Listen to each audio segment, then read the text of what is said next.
that GW put out. If you have any hot questions about how does this rule interact with that rule, that is what this is supposed to accomplish. There have been plenty of things that were either ambiguously worded or potentially poorly worded that they put out, and these are their clarifications as to a lot of the core rules and a lot of how certain rules interact. So there's questions like, does -1 damage go to 0, things of that nature, and this should answer a lot of those questions. Yep. So we just want to go over some stuff. There's a lot of stuff like -1 damage and how that interacts. So cleared up in this. We just figured we'd go ahead and touch on it before we get into the awesomeness that is 10th edition. Absolutely. So just going over here, they clarify a bunch of, terms, active player, adding models to a unit. So anytime you add models to a unit or return models to a unit, they have to be in unit coherency with something that was already there. No more string all the way out across the board. So that can stop some really shenanigan-y Necrons tricks there. They're good enough. Yep. If you are affected by a stratagem, then you are selected as any target of the strat. Additional hits, if you roll a 6 to hit and it is 2 hits, it doesn't count, and you have lethal hits, you only get 1 auto wound and 1 extra. You don't get 2 auto wounds. Yeah, so lethal hits and sustained hits of attack. Also in this document, it says that if you have 2 sources of sustained hits, so sustained hits 1 and sustained hits 1, or sustained hits 1 and sustained hits 2, you only get 1 instance of that rule. You get to pick whichever one is higher. Absolutely. Attached units with multiple characters, they can choose to attack either with precision if they want to. Yep. If you have close as possible, you can go into base with something. If you can, you must. Yes. If you move as close as possible. We also clarify in this that if you join a character to a unit, that unit gains all of the relevant keywords. So that unit would gain character, would gain psyker, would gain infantry, etc. That is an important thing to note. Yep. You can not have any more than 2 characters attached to a unit, even if you have rules that say that you can. Or you can attach multiple units, then you can only join 1. Answering questions in the chat. If you have any questions, like rules clarifications, you can post up here and we can try and figure it out with this. But yes, if there is a fights first mechanic, the person whose turn is not taking place goes first. Always, which means, say you have a unit with fights first and it's your opponent's turn and they charge into you, even though that unit also has fight first, you'd go first. So it's very different from how it worked in 9th edition, and it means fight first, a very powerful defensive mechanic. Yeah. Some of these seem fairly obvious. A lot of these are just like defining like what a base is, that kind of thing. Yeah, so they make the actual rules as simple as possible to read, and then include all the legalese terminology in here. So you don't have to say, what a base is in the main rulebook, even though technically you do have to. Otherwise, yes, if you refer to a base and you don't define it, then it gets can get a little sketchy. Even if everyone knows what it means, you do have to eventually, in some place, say it's what they're mounted on. Yes. It counts as part of the model. When determining best characteristic, you take the highest one or the lowest, depending on which one is better. Basically, it's whatever you would want it to be. So a save, for example, you'd want the lowest save. You'd want the lowest leadership. But like toughness, you'd want the highest. So it's whatever that would give you the most benefit when you say determining the best characteristic. Yes. Yeah. Okay. Big guns never tire. They can shoot and be shot at even while they're locked in combat. This is different from how previously it used to be that vehicles could shoot at the thing they were engaged with. Now, I'm pretty sure vehicles can just shoot out of combat. If you want to go up to the diagram. Yes. Yeah, they can just shoot out. Also things that you can shoot into combat with vehicles. Yep, but not blast. Correct, but not blast. And yeah, you can shoot out of combat at -1, so vehicles are not very restricted at all as to what they can shoot at. Nope. Noble, Cryptek, and Cryptothralls can join the same unit because Cryptothralls are not characters. Yes. They only have 2 characters in the unit, but they can do that because Cryptothralls are not characters. Just a whole bunch of basic rules clarifications. It says at the start of the battle, all objective markers on the battlefield are contested. So that's an interesting clarification. That is an interesting clarification. Yeah. I don't know if that'll come up, but it might. A lot of these are just clarifications on really what simple. A thing means. There are a few important things in here. I think we'll eventually get to it. But most important thing is the damage is finally clarified. So if you have an ability with -1 damage, it can never be lowered to a minimum of 1. Yes. Fight on Death says that you can only fight once if you have double. Like if you have 2 rolls that say Fight on Death, then you can only use 1. This is not AOS where you can make your little dwarves fight twice when they die, which is a thing that you can do. In here, end of phase, embarked units, all that's clarified. Fighting with individual models, so if normally units, but if a model is selected to fight, it piles in, it fights, and it consolidates, even though it's usually only done when units do that. It's also notable that a unit is eligible to shoot even if it does not have any ranged weapons. So things like Kroot Hounds can still do actions.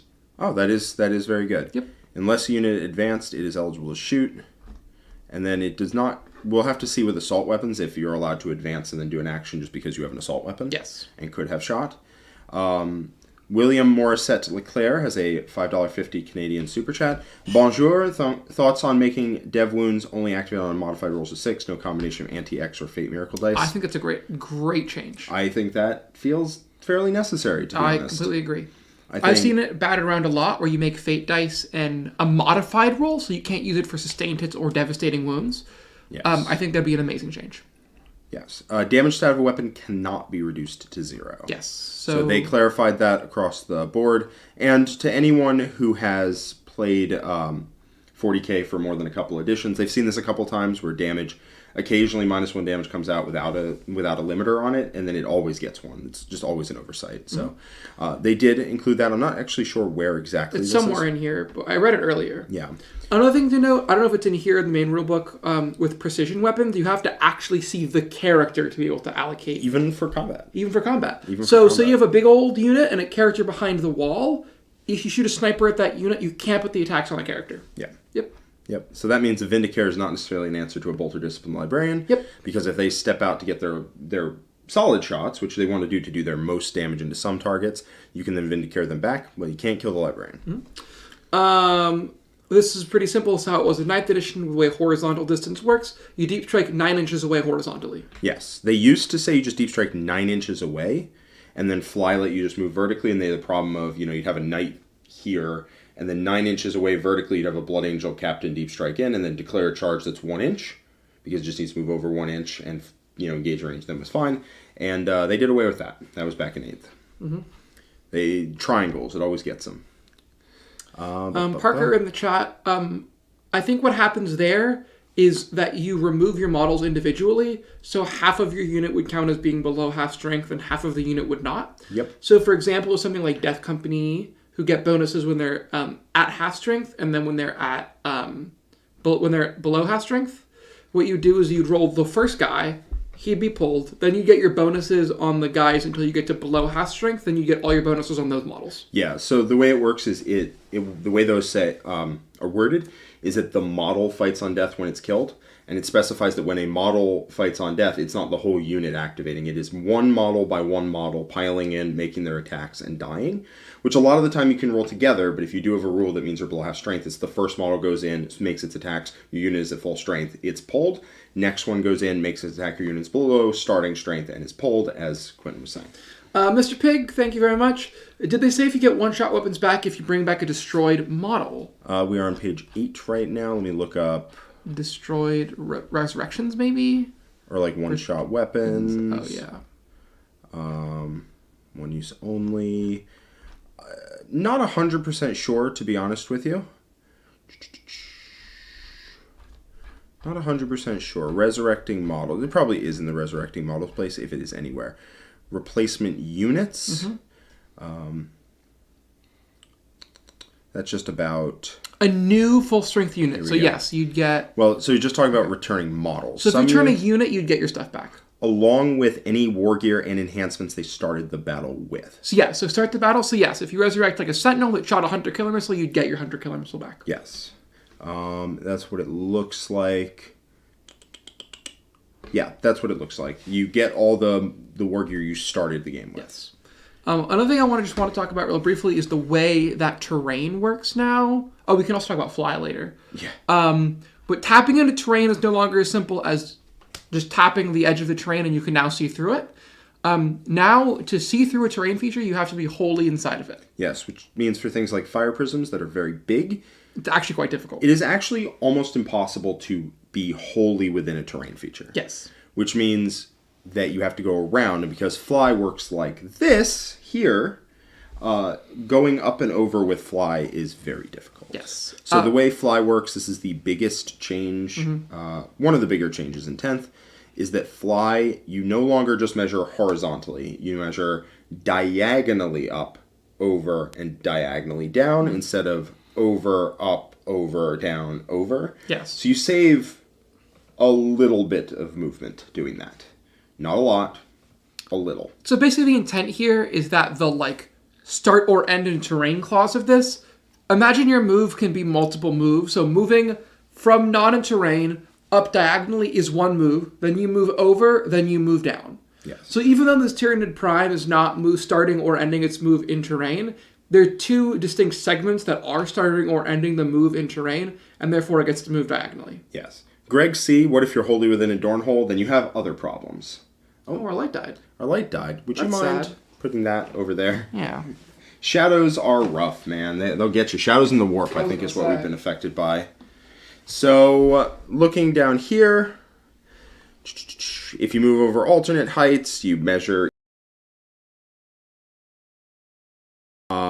If you they clarified this. Attacker's priority? Yep, the attacking model takes priority if there are two effects that affect their abilities. I haven't seen any abilities that say ignoring all the rules, like the way Transhuman worked in 9th. Yeah. So basically, if you have something that says can always hit on a 2+, and something that says it can never be hit on a 4, in this case, the 2-up will always work. Yes. So things like anti-infantry 2+ would take priority over any kind of transhuman effects, although I haven't seen any of those. I haven't seen any transhuman effects. Have not seen any of those. When setting up reinforcement units, you take priority. When setting up reinforcement units, things that prevent you from setting up in certain places take precedent over things that allow you to set up in certain places. Yeah, so infiltrators will keep you out. Which is good. I think that was the way it worked in 9th, but it's just nice to have clarification here. Yep. If you redeploy one or more of your units, you remove these units from the battlefield after both players have finished deploying their armies, but before the first turn begins. So very explicitly, you do not know who goes first. Yes. And then if both players have rules to let them redeploy, you alternate redeploying your units one at a time, starting with the attacker. Mm-hmm. It is nice being an attacker if both people have redeploys. Is there anything in here how fortifications work? Can you charge with fortifications? Oh my god. Maybe. Fortifications. Yeah, because they can't move, right? But there's nothing that says they can't. Charge or pile in or consolidate. Do not see anything about fortifications. All right, let's go. But that doesn't mean it's not in here. Sometimes it's just got weird verbiage. Yeah, the organization on some of the indexes has been interesting. Yeah. So, objective marker, a model is in range. So, let's see. Page 14. Let's see if I find on death like Phil V, if my character has scout and joins a unit and the unit does not, does the unit gain scout? No. I believe scout specifies every model in the unit must have scout, but they do give you the transport they're in. Yes. How many characters can join a unit? That depends. Normally 1, an absolute hard max of 2. Some rules allow you to join multiple characters to a single unit. For example, the Death Guard mini characters, 2 of them can join a squad of Plague Marines. Yes. Or like a Warlock and a Farseer. Yes. I don't see the triggering below start and below half at page 14. Maybe I'm just missing it, but I don't see it. Oh, starting strength. No. No, that's just labels what it is. Maybe I'm missing it. But the damage, I'm not sure exactly what it says, but damage and devastating wounds.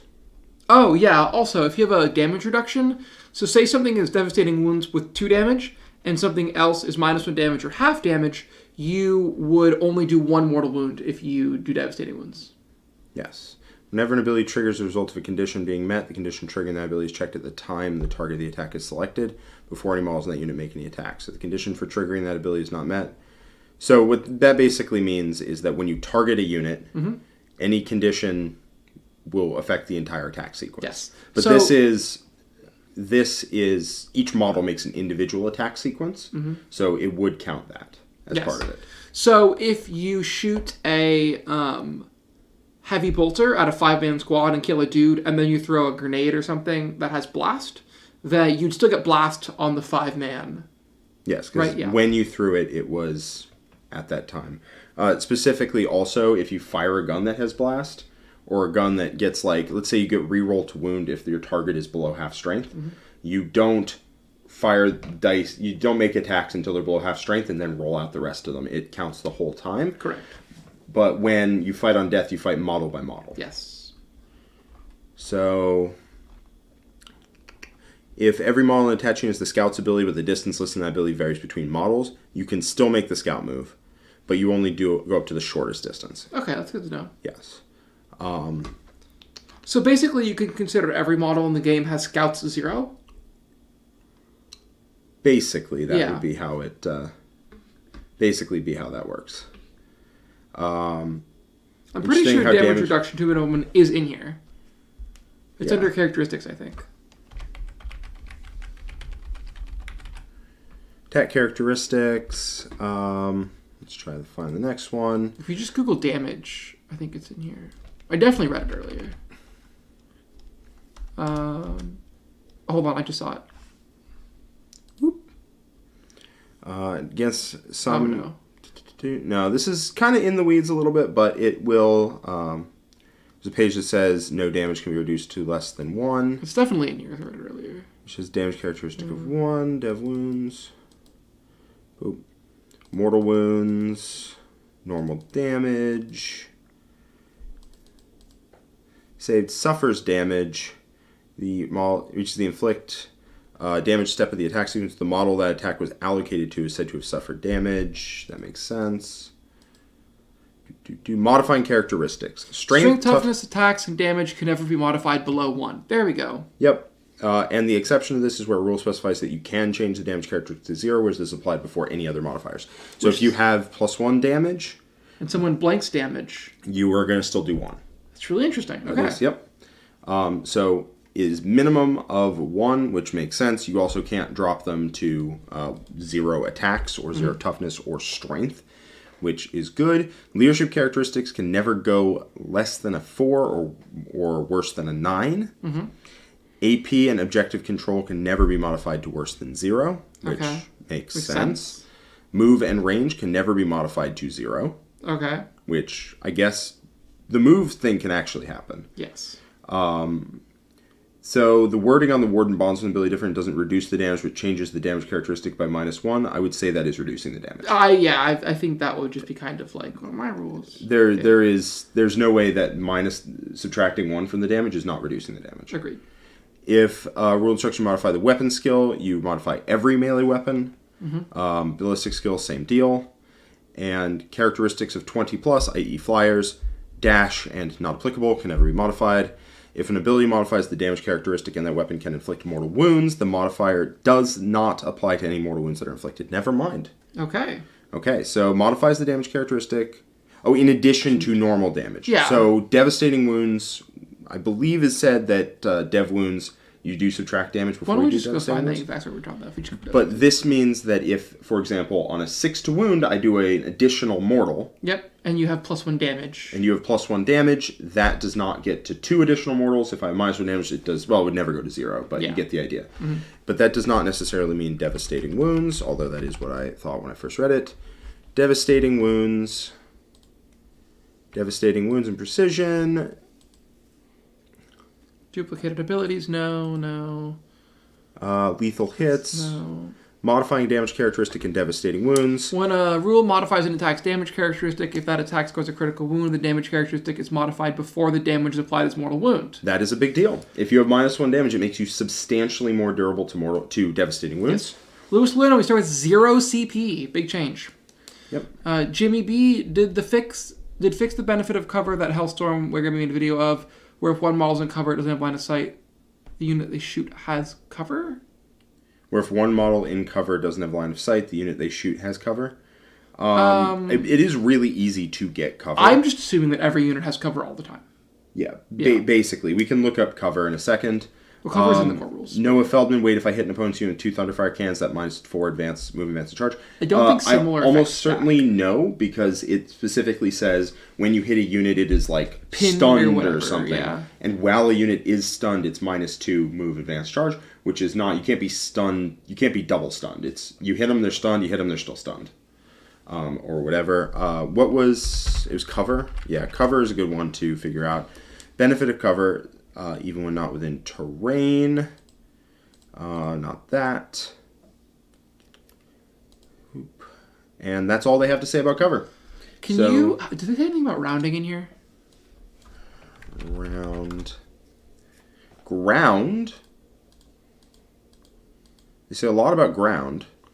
Start of the battle round. Battle round. Modifiers. Round Rounding any fractions up after applying modifier. Cool. All modifiers are cumulative. If a rule instructs you to change or replace one characteristic with a specified value, change the relevant to the new value before applying any modifiers that apply. So, okay, so if you have something that fixes it to 0, or fixes it to 1, or fixes it to 3, you'd fix it, and then you'd add plus or minuses. yes. I don't think it says it in here, but we're pretty sure that's how that works with command points. So you have an ability that reduces a command point. Well, it's not a characteristic. That's fair. Yeah, a command I point think is the not. assumption is this is how it would work, where you'd set it to 0, then add 1. We don't know that, but Okay. I would assume. But what this also means is if you go to 0 OC and have a banner in your unit, you still have OC1 because you set the OC to 0 as the characteristic, and then you add 1. And you round fractions up. You cannot take 0.5 damage. You cannot have, 0.5 toughness, etc. $10 super chat from Michael M. I was just able to start watching, so if I went over it, sorry. But do we know if Deathwing Knights can have -2 damage as long as it's from 2 different sources? I don't know if it's qualified in here. I believe you can. I think I'm pretty sure it's fine. Yeah, you can be -2 toughness. You just can't reduce it to less than 1. Yeah. You just can't have... So you're never immune to damage. Unit can never become literally invincible. But yeah. Yeah, charging over terrain until the end of the turn, charging. I think this is all clarification. Mm-hmm. So... Really, the big thing in here is clarifying how fly works, how terrain works, and then how minus damage and devastating wounds interact. Yeah, eligible. Hopefully I don't spell that. Eligible target. Eligible. Eligible to shoot. Anything even if it doesn't have guns can do it. Yes, if you have one model with a keyword in the unit and something has anti that thing, the whole unit gets it. So if you're a librarian and terminators, that whole unit's a psyker. You got to think real hard before putting the Exalted Sorcerer in a disc and unit rubrics if you want to get that anti-fly stuff going. Because he has fly for some reason. Boop, boop, boop, boop, boop. We've got... just eligible to shoot. There's a question there about Tau. About whether you are eligible to shoot again. I'm not 100% sure. Let me see about command points. If there's anything. There's nothing about command points. Anything about... Did they clarify? Can you go on the objectives? No, they did not. Oh, cool. No. Affected by a stratagem. What does fly do? Slightly more movement going over terrain and the ability to go over enemy models. Okay, some rules modify the cost using certain stratagems. The CP cost of a stratagem can never be modified below 0. If a rule modifies the CP when you use it, but does not specify a duration of the modifier only applies to that usage. Sweet, they did not answer the actual question. Yay. I would assume it goes to 0 and then is added 1 using precedent, but... we don't know because it specifically says that's the order of operations for characteristics, and the CP cost is not a characteristic. Yep. So I would assume that you do actually... I would assume you do actually have to pay 1, but I'm not 100% sure. All right. Anything else? There's not a whole lot in here. It's mostly just those things and then a lot of very easy clarifications that we kind of all just assumed anyways. Yeah, I don't think there's anything for fortifications. Let me see if there's anything about fortifications. Not a word. Nope. Let me see if the Aegis defense line... Nothing there, so it looks like an Aegis can charge a Hammerfall bunker. Let's go. That's pretty cute. It's pretty cool. Nothing about precision causing Leos to use bodyguard's toughness. We don't know. Tank shock. I don't think Walker's using tank shock is broken. I don't know. Definitely doesn't have anything changed about it. So yes, you can use it on walkers. I don't see there's even a reason why that wouldn't be intended. I'm pretty sure vehicles can shoot out of combat. I think they show it on the diagram right there. That's the diagram. You can shoot and be shot out of combat, and you can shoot into combat. You can only shoot back if you have pistols. Yep. But you can shoot into combat. You're just -1 to hit. Yes. So you can shoot vehicles that are tied up, and they can shoot you back. Yep. Yep. Except with blast, as in all cases, you cannot fire into an existing combat with blast. Yes. That's. There's not that much to this document, if I'm going to be honest with you guys. There's not a lot in here. Most of it is just defining terms, which needs to happen somewhere. I'm glad it's not in the main rulebook I'm trying to leaf through, but it has to happen somewhere. Yeah.